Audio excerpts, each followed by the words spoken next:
मंडळी नमस्कार, स्वागत आहे तुमचं सागर डुकरे ऑफिशियल या चॅनलवर.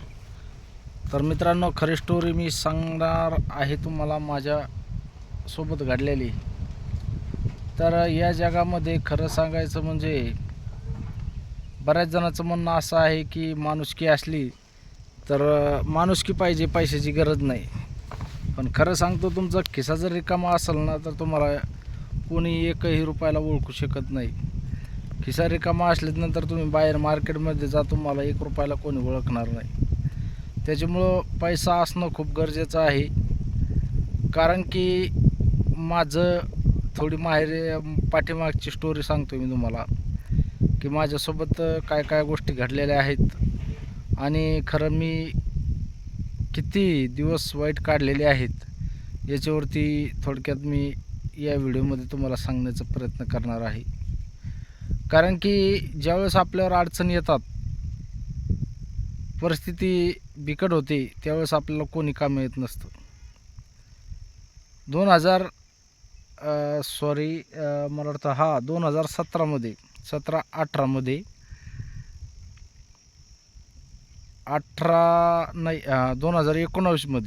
2019मध्ये इतकी बिकट परिस्थिती आली, खूप अडचणीत आलो मी. कारण की माझ्या मागं लागलं होतं दुःख. एक आपली छोटी मुलगी होती, माझी आहे ती. तर ती अचानक काय झालं, हिवाळ्याचे दिवस होते आणि शेकायला बसली. घरामध्येच चूल पेटलेली होती, शेकायला बसली. आणि शेकायला बसल्याची असताना तिची आई सडा शिपत होती बाहेर, आणि मी नव्हतो, मी शेतात येलो होतो. तर तिनं काय केलं, त्या मुलगी आहे ना, लहान मुलगी होती, तिचा फ्रॉक पेटला तर ते ताबडतोब बघितले गेलं नाही. तिला आरडा तर नाही आलं, काहीच नाही. आणि ती बाहेर येईपर्यंत तिची आई मागं जाऊस तर बरीच काही जळाली ती, म्हणजे जवळपास 40% जळाली होती. तर मग त्यावेळेस काय झालं, बरेच अडचणी आल्या. तर मग काय, दवाखान्यात गेलो आम्ही. छत्रपती संभाजीनगरला सिव्हिल हॉस्पिटलमध्ये, म्हणजे सरकारी हॉस्पिटलमध्ये आम्ही 2 महिने आमच्या मुलीला घेऊन होतो. पण त्यावेळेस आपल्याला फक्त आमचे मेव्हणे आणि तुरळक पाहुणे, समजा मेव्हणे, साडू आणि असे 1-2 मिळून यांनी फोन करत जाई. आमच्या बहिणीच्या नवऱ्यानं 10,000 रुपये आणून दिले. पण बाकीचे नातेवाईक जे आहेत यांचे फोन कोणाचेच नाही आले आपल्याला. साडूचा फोन आला फक्त, साडू आले होते भेटायला. तर सांगायचं तात्पर्य एकच, भावकी, गावकी, मित्रमंडळी ज्यावेळेस तुमच्यावर संकट येतं त्यावेळेस मित्रमंडळी आणि भावकी, गावकी हे लोक लक्षात येतात. जवळचे लोक लक्षात येतात, कोण आपल्या कामी पडतं, कोण नाही काम पडत. त्याच्यामुळे एक वेळेस तरी माणसाला आयुष्यामध्ये संकट यायलाच पाहिजे, 100%. कारण की त्याच्यामध्ये काय होतं, आपल्याला अनुभव येऊन जातो की आपल्या पाठीमागं कोण आहे आणि आपल्या अडचणीत आपल्याला कोण कामं येईल. तर मग नंतर काय झालं, ती मुलगी जळाली, आम्ही दवाखान्यात नेल्याच्या नंतर 2 महिने मी तिथं होतो. 2 महिने असताना डब्याची व्यवस्था नाही, व्यवस्था काहीच नव्हती. पण तरी पण आपल्याला तिथं म्हणजे बऱ्याच जणांना मदत केली. त्यावेळेस आपल्याला एकाही मित्राचा फोन नाही आला मित्रांनो, आणि नातेवाईकांचा पण फोन नाही आला बऱ्याच. ते आपल्या लक्षामध्ये आहेत. आणि तेव्हापासून आपण एकच लक्षात ठेवलं की इथं कोण नाही कोणाचं, फक्त आपण आपल्यालाच विचार करायला पाहिजे. नंतर आपण काय केलं, मुलगी 2 महिने दवाखान्यातून तिथून आणली. त्याच्यानंतर 5-6 महिने म्हणजे 1 वर्ष आमचं त्याच्यामध्ये गेलं, मुलगी व्यवस्थित क्लिअर होण्यासाठी. मुलगी तुमच्या आशीर्वादानं, सर्वांच्या आशीर्वादानं, आमच्या काळुंका देवीच्या आशीर्वादानं, गावामधील मुलगी आमची क्लिअर झाली. आणि आता सध्या म्हणजे क्लिअर आहे, 1 नंबर सुंदर मुलगी आहे आमची. तर तेव्हापासून आपण आपले मित्रमंडळी सगळे सोडून दिले मित्रांनो. तुम्हाला दिसत असेल मी कोणत्या मित्रासोबत व्हिडिओ काढत नाही. तुम्ही म्हणत असाल तर खरं सांगायचं म्हणजे कसं असतं माहिती आहे का, जे आपल्या कामाचं नाही त्यांना आपण जवळ धरून काही फायदा नसतो. एका मित्रासोबत आपला व्हिडिओ नाही, फोटो नाही दिसणारच नाही तुम्हाला कधीच.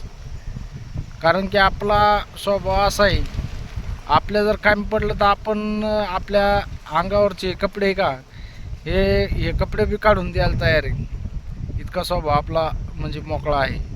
पण तेव्हापासून आपण ओळखलो. जे नातेवाईक आपल्या कामीने आले, जे मित्रमंडळी आपल्या कामीने आले, त्यांना आपण डायरेक्ट त्यांना सूट दिली आहे. त्यांच्याकडे आपण लक्ष देत नाही. आपण आपलं काम बघतो. आपण आपला आणि खरंच सांगायचं म्हणजे तुम्हाला पण सांगतो मी, की जे आपलं काम पडत नाही त्यांच्याविषयी कधीच विचार करायला नाही पाहिजे. त्याला डायरेक्ट सोडून द्यायला पाहिजे. त्याच्यानंतर आपण काय केलं, छत्रपती संभाजीनगरला मी 2 वर्ष काढले मित्रांनो. तिथं मुलगी हे झालं क्लिअर झाल्याच्यानंतर छत्रपती संभाजीनगरला गेलो. कारण की आपली शेती 1 एकर आहे आणि 1 एकर शेतीमध्ये आपलं पोट भरत नाही. त्याच्यामुळं आपण तिथं छत्रपती संभाजीनगरला गेलो. तिथं आपण 2 वर्ष काम केलं. 20-21 लॉकडाऊन लागला. 1.5 वर्ष समजा. 20मध्ये पूर्ण 20 काढलं. तिथं 21मध्ये लॉकडाऊन लागला. 21मध्ये आम्ही गावाकडं आलो म्हणजे आमचा लहान बंधू बिमार पडला होता. त्याला दवाखान्यामध्ये दाखवण्यासाठी आणि 5-6 महिने त्याच्यामध्ये गेले. मग शेती करू लागलो त्याला. तर तेव्हापासून आपल्या लक्षात आलं. आणि मग नंतर आपल्या लक्षात एक गोष्ट आली, की आपण 1 एकर शेतीवरती तर आपला ॲडजस्ट होत नाही. मग मी काय केलं, एक विचार केला, की आता आपल्याला शेळी पालन केलं तर खूप फायद्याचं राहील. कारण की आमचे एक मित्र आहे, त्यांच्याकडे शेळ्या होत्या. त्याला एक दिवस सहज विचारलं, म्हणलं बाबा आपल्याला असं आहे, आपल्याकडे शेती कमी आहे, पाण्याची अडचण नाही, असं तसं. ते म्हणजे शेळी पालन करायचं असलं तर फक्त 1-2 शेळ्या घेऊन सुरुवात कर म्हणे, नंतर मग सगळं होतं आहे याच्यावरती. मग आपण काय केलं मित्रांनो, सुरुवातीला 1 शेळी घेतली, 2 पिल्लांची शेळी. आणि लॉकडाऊनमध्ये भाव खूप म्हणजे शेळ्याला करंट होतं. तर आपल्याला 1 शेळी 15,500 रुपयामध्ये पाट बोकड तिच्या खाली ती भेटलेलं. तिची पाट आता सध्या आपल्याकडे आहे. तिनं पण भरपूर धन दिला आपल्याला.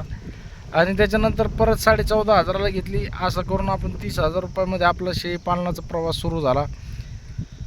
त्याच्यानंतर मग त्यांचे पिल्लं विकायचे, त्याच्यावरती आपलं बरं काही चांगलं चाललं. त्याच्यानंतर आपण पुन्हा 2-3 शेळ्या घेतल्या. अशा टोटल 5 शेळ्या आपल्याकडे मोठाल्या झाल्या. आणि याच्यापासून शेळी पालनापासून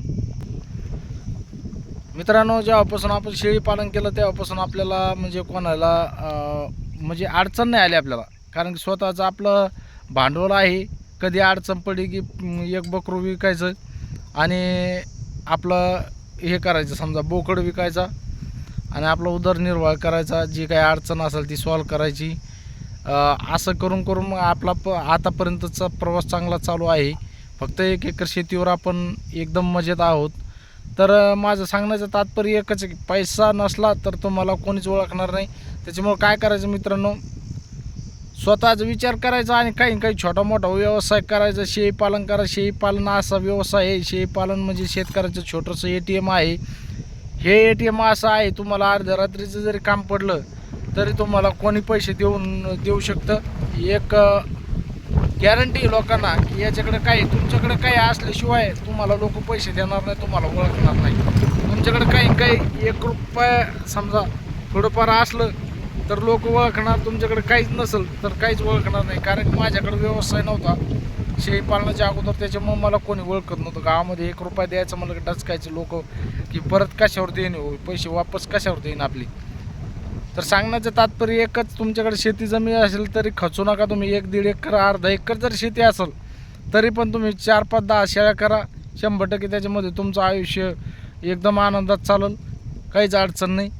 फक्त शेळीपालन असा व्यवसाय, आता तर भरपूर करंट आलं. त्यावेळेस एवढं शेळ्यांना म्हणजे 500-600 रुपये किलो मटण होतं, आता 800 रुपये किलो मटण झालं. म्हणजे दिवसांदिवस मटणाचे भाव वाढत चाललेले आहे. आणि मटणाचे भाव वाढणं म्हणजे आपल्या शेळीपालनाला जास्तीत जास्त करंट येणं. आपले पिल्लं 3-4-5 महिन्याचं पिल्लू तुमचं 8,000 ते 10,000 रुपयापर्यंत जाऊ शकतं, चांगली जर व्यवस्था ठेवली, सोय ठेवली तर. आणि एका वेताला शेळी 2 पिल्लं देते, 2-3 देतात आपल्या सोयीनुसार समजा. तर शेळीपालन खूप फायद्याचं आहे. तुम्हाला सांगतो, पैसा जर असेल तर तुम्हाला लोक तुमच्याजवळ येणार. पैसा 1 रुपया नसेल तुमच्याजवळ तर लोक तुमच्यापासून दूर जाणार. जवळचे असले तरी पण तुम्हाला ओळखणारसुद्धा नाही. ते तुम्हाला कॉल पण येणार नाही त्यांचा. त्याच्यामुळं काहीतरी पैसे कमवायचं म्हणलं तर आपल्याला जोड व्यवसाय पाहिजे. शेतीवरती काही खरं राहिलं नाही. शेतीचे भाव दिवसेंदिवस तुम्ही बघा, खताचे भाव वाढत चाललेले आहे आणि शेतमालाचे भाव कमी होत चाललेले आहे. एकमेव व्यवसाय असा आहे बोकडाचं शेळी पालनाचा, की त्याचे भाव दिवसेंदिवस वाढत चाललेले आहे. 700 रुपये किलो 800 रुपये किलो बोकडाचं मटण जातं आहे 800 रुपये. आता 700 होतं गेल्या वेळेस, आता एक 2-3 महिन्यामध्ये 800 रुपये किलो झालं. लक्षात घ्या तुम्ही, 800 रुपये किलोनं आपला कोणता शेतातील माल जातो. तर मित्रांनो, माझ्या म्हणण्याचं तात्पर्य एकच आहे, फक्त काहीतरी व्यवसाय करा आणि आपण आपल्या पायावरती ठाम उभं राहा. कोणाला आपल्याला भीक मागायचं काम पडलं नाही पाहिजे. तर व्हिडिओ कसा वाटला कमेंटमध्ये नक्की सांगा. व्हिडिओ आवडल्यास व्हिडिओला लाईक करा, नवीन असेल तर चॅनलला सबस्क्राईब करा. भेटू अशाच नवीन व्हिडिओमध्ये. जय जवान, जय किसान, जय हिंद, जय महाराष्ट्र.